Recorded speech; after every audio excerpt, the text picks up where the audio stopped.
Yep, that's me, shovel in hand, battling the elements. Today, it's freezing rain.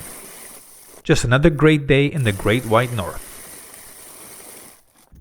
Nothing much to do at this point but wrestle with a stuck caliper. Naturally, I've diagnosed it as the right one. How? Because I'm that good. Okay, maybe it was a 50-50 shot, but let's not dwell on the details.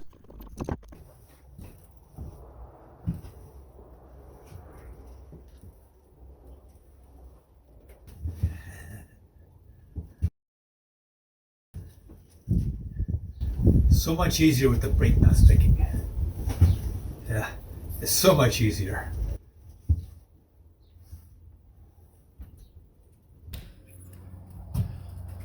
Shelby! You know, living the dream.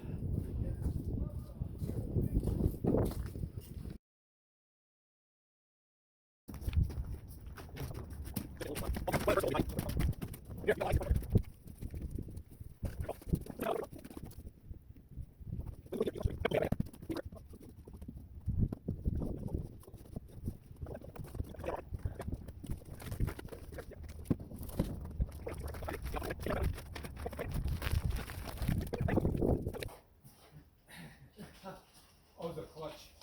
Okay, guys, let me lean my way. Push! Oh, oh, yeah, we're in. Yeah. Oh. Shelby! Hey, right here. Okay, close your door.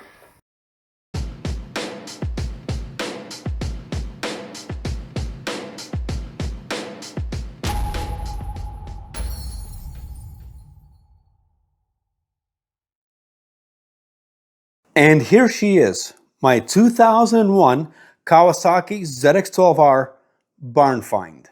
Now, some would technically say it's not a barn find because it doesn't have enough dirt or rust on it. And I didn't find it in a barn. Some would even argue the fact that the owner knew where the bike was at any given time. So, who am I to argue with logic? But we can definitely say she is here. Now let's have a closer look at this gem of a find. First of all, let me tell you, this is a beast of a bike. I mean, it's massive. I'm 5'9" with the hat on, and beside this bike, I look tiny. The side view mirrors look like they belong on a rocket ship. There's nothing that can sneak up behind you because you see everything.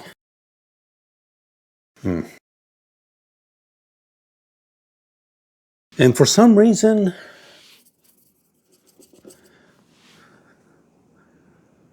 I can't get these suckers clean. Today's modern sport bikes either have no front fairing or very little of it, but not this beast. The front fairing has more square footage than a barn door. And this is not a fuel tank. It's an aerodynamic cover that contributes to its aerodynamic profile of a barnyard door. The fuel tank that holds 20 liters or 5.3 US gallons is located under the rider's family jewels. Interesting. I thought this bike to be completely stock, but as usual, I was wrong. But that's okay, because look at it. This is an aftermarket tire hugger. And it looks a lot better than the factory plain blah plastic. Air holes for vents. I mean, this is a piece of art.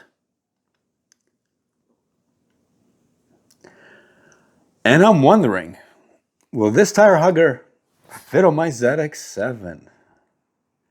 Okay, let's not go there. But anyways, this simply looks good. Let's continue with the rear undertail. It is also an aftermarket piece, but I mean, other than the lights need some polishing, screws need replacing. I mean, it's beautiful. I really like this. This is turning out to be a really good barn find, or not so barn find, whichever way you want to play it. Which brings me down to this. And the reason I say I don't think this bike is stock, because nobody in their right mind puts a drag radial on the back of a bike unless they plan to drag. Wow, look at all the meat on this tire. Moving on. And the exhaust system looks stock. You can't get more stock than a 105 howitzer mounted on the side of your bike.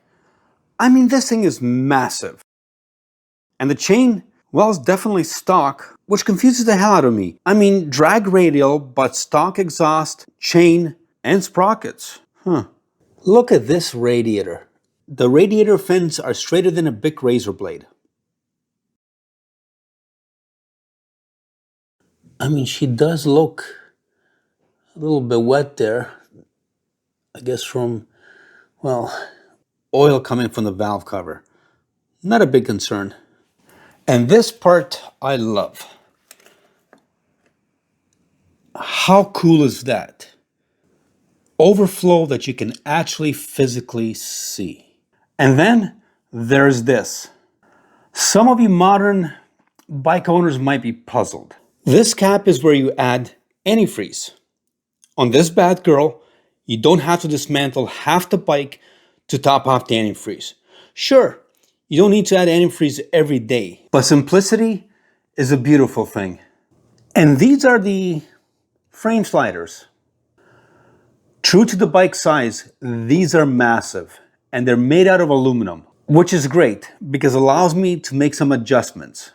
You know, bring it up to a more modern look and shave off a few grams. Because let's face it, she needs it. And now, to slow this monster down, you need some serious clamping force. Most bikes get by with 4 measly front piston calipers. Not this one. This bad girl needs 6. 6. And remember, this bike is 25 years old. This was cutting edge technology in its time. And then there's this massive ram air intake sticking out of the front nose.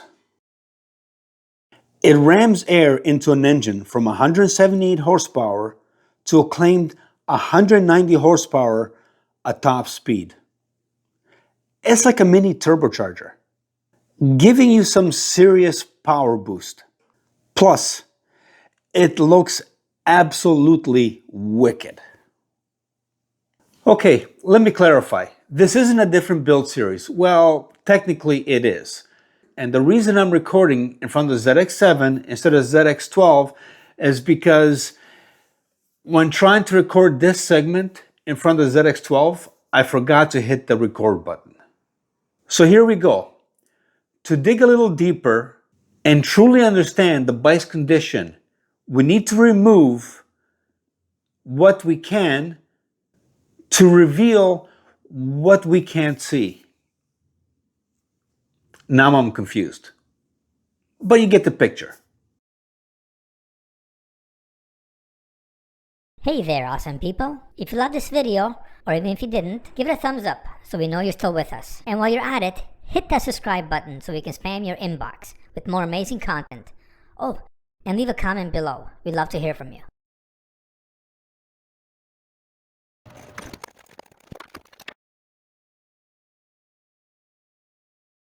And now that we've removed what we can take a closer look at the condition of this 25-year-old, not a barn find. But that's a story for the next video segment. Until then, stay safe and always remember to hug your pets. Take care.